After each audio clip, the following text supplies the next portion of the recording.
Hi, my name's Joanne Carson. I write fantasy with humor, and in today's video, I want to talk a little bit about Dial Witch, which is available free on all platforms. As you can see, it's a full book. It's the first book in the trilogy, Dial Witch, and it was really fun to write, and the readers are loving it. And so today, I thought I'd read a few reviews and also the first chapter. I'm trying to get out of the way of my website up there, joannecarson.com, which is where you can find all the links to my books. Okay, readers love this book, and here are a few quotes and reviews. This is the beginning of a super fun new series. It just tickles my funny bone. It's sweet and mysterious with a bit of steam and a whole cauldron of charm. Can't wait for more. That was Marianne on BookBub. Another winner for Joanne Carson, Unputdownable, writes Nicole Lavager, reviewing for Books and Benches. What a wonderful novel. Funny, lively, and action-packed. That was written by Faith Schmidt on Goodreads. A fun and entertaining story with a cast of strong characters. That's Brenda Moser on Goodreads. It's hilarious and oh so sexy, says T.M. Payne on Goodreads. A couple of my favorite things about the book are the dialogue and the innuendos. The characters are likable, with family dynamics key to the story. I chuckled aloud many times. That was written by Corinne Tandy on Goodreads. A relaxing read and delightful characters and light-hearted banter, written by Joanne Guidocchio on Goodreads. A fun read with plenty of humor, determination, and romance. That's Lauren Ezebet on Goodreads. And just one more. To paraphrase Carson's characters, this book will impress the heck out of you. You'll read it cover to cover and be hungry for more. And that's written by S.C. Principale on the Paranormal Romance Guild. So the reviews that have come in are really good.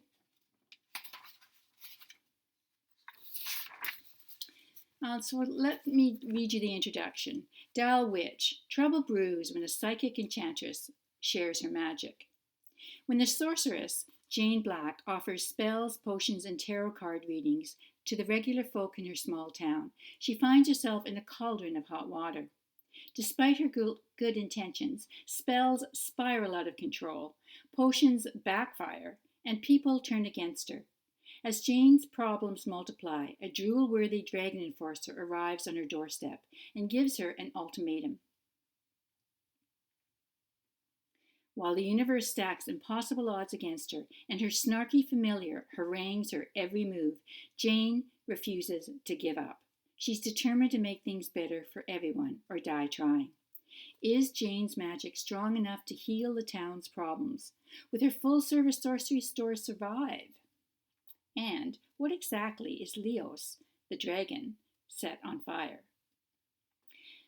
Dial Witch is the first book in the Dial Witch trilogy, set in the Mystic Keep world. It chronologically follows the Perfect Brew trilogy, but can be easily read as a standalone. Chapter 1, quote, "By the pricking of my thumbs, something wicked this way comes." And that's Shakespeare's Macbeth. "It's a stupid idea," said Vixen. "They have places for wayward familiars," said Jane Black as she glanced at her orange tabby who sat on her desk, facing her. Vix's whiskers twitched. "I repeat, stupid." "They don't have sardines in the cold, dark, and lonely place I'm thinking about."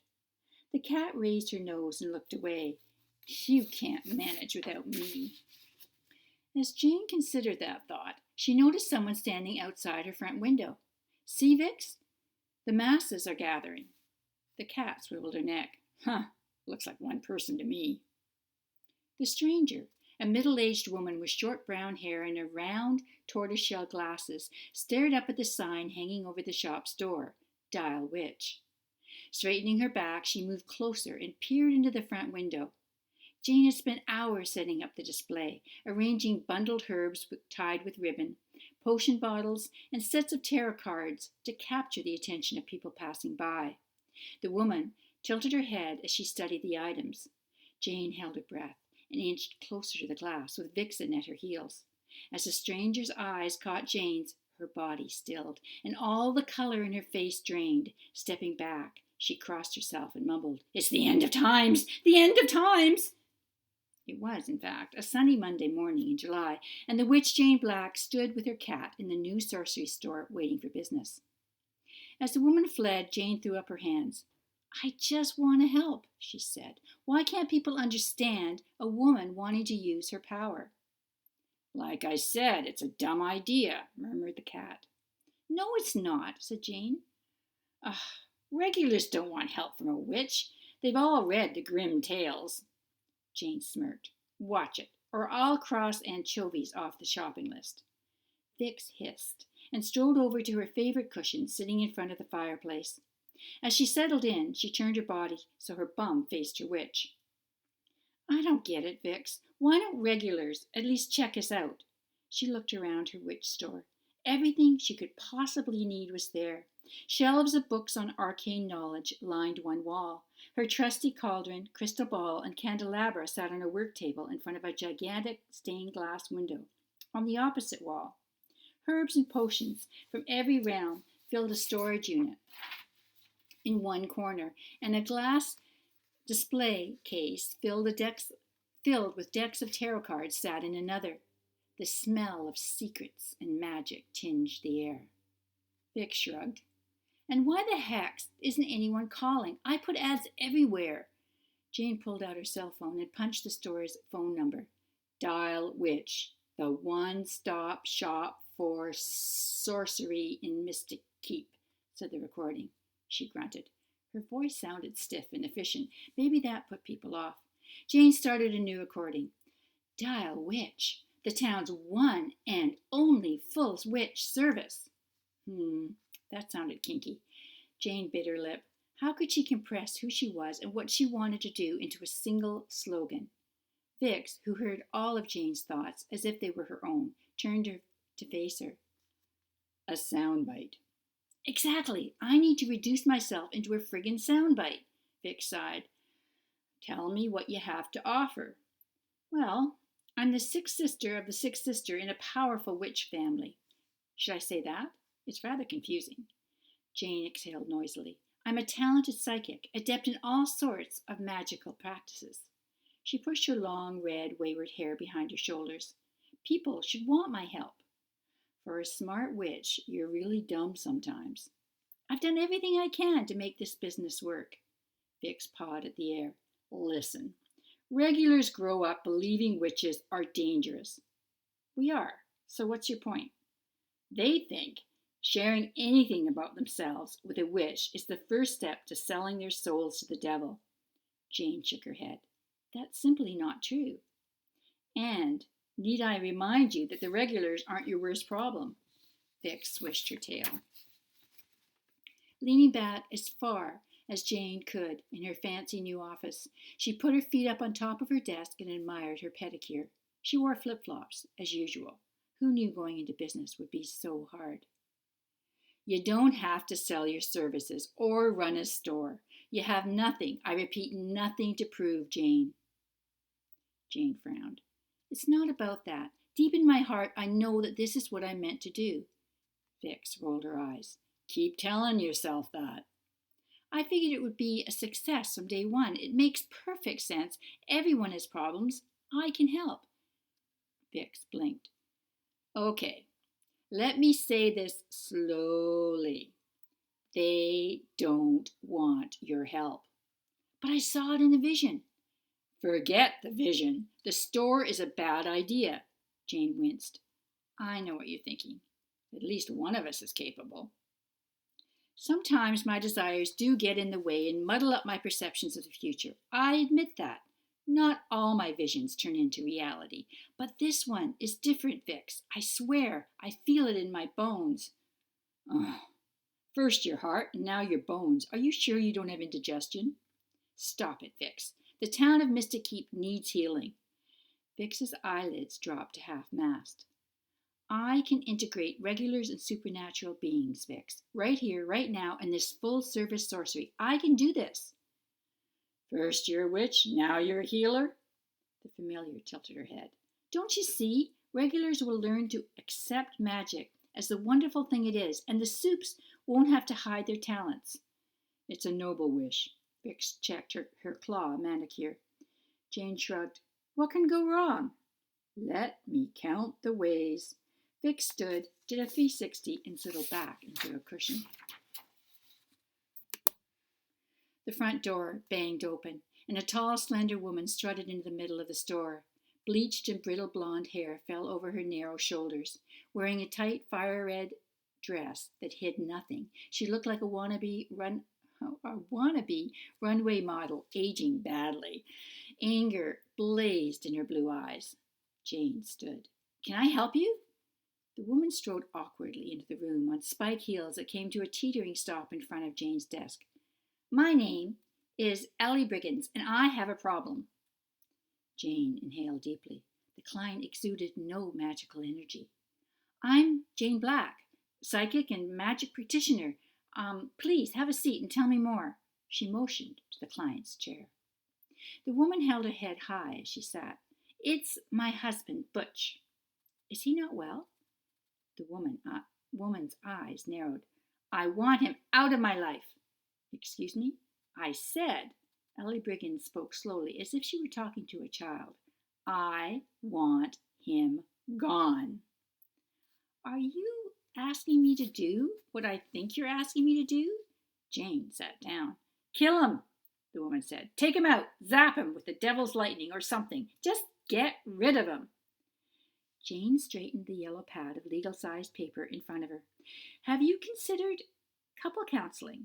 Dead, I said. I want Butch dead. Jane picked up her pencil and drummed her desk. Why?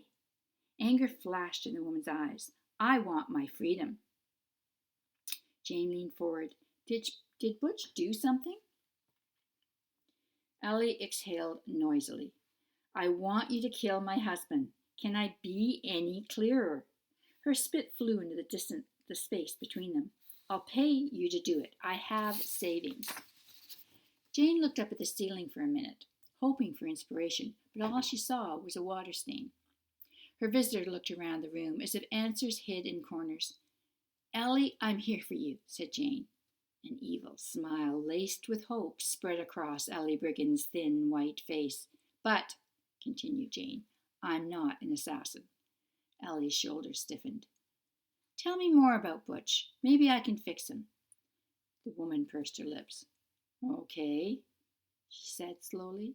Everything about him drives me crazy. He comes home late for supper, he's lazy, his socks smell, he never listens to me, and he watches hockey every Saturday night.